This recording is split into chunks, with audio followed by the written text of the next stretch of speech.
Okay, so today's piece is for bass clarinet and marimba.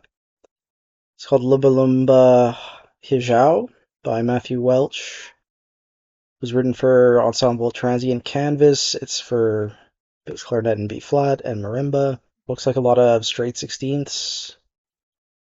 Um, the clarinet has a key signature of 2 sharps, which makes me think that this was just kind of like done directly into notation software, maybe, and then transposed. But yeah, looks like it was written, so we do have a date here. May 8th, 2015, written for Eric Dolphy and Lee Hyla. So let's look into these dedicatees and the composer. I don't know anything about Matthew Welch. Nice picture of him conducting, couple pictures of him conducting on his website. He's interested in the hybriding traditional and innovative forms of Western music and world music. It's kind of interesting, drawing from 2 decades of research in diverse musical systems.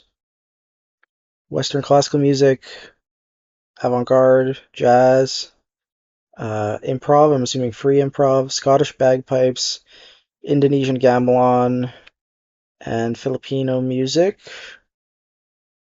Philippine Cordillera.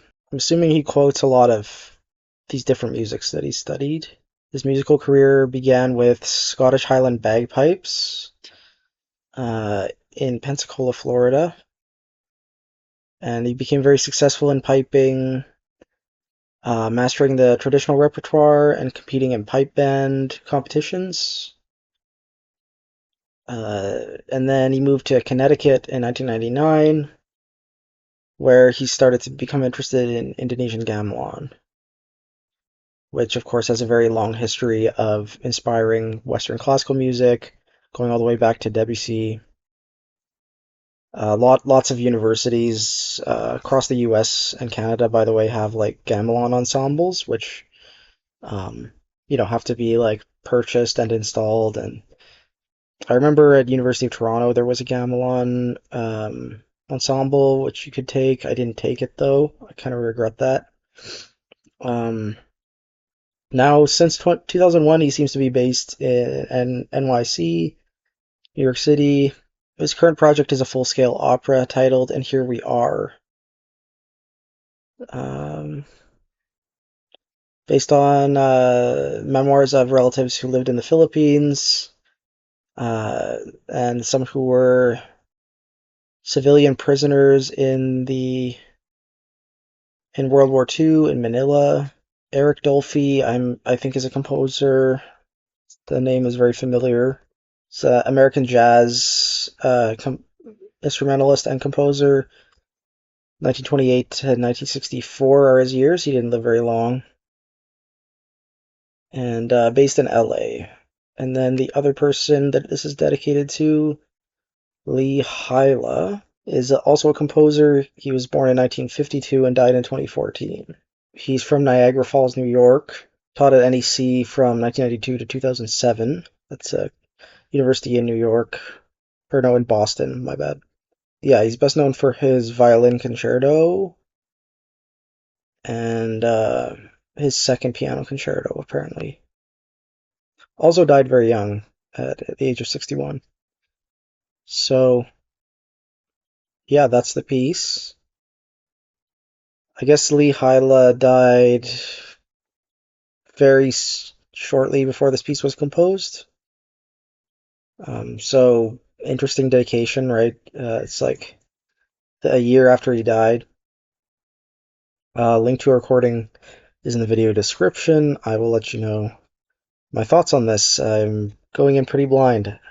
Don't know what to expect today. Okay, so I hope you listen to this one as well. It's pretty short and harmless. It kept my attention pretty well. It reminds me mostly of like minimalist composers, right?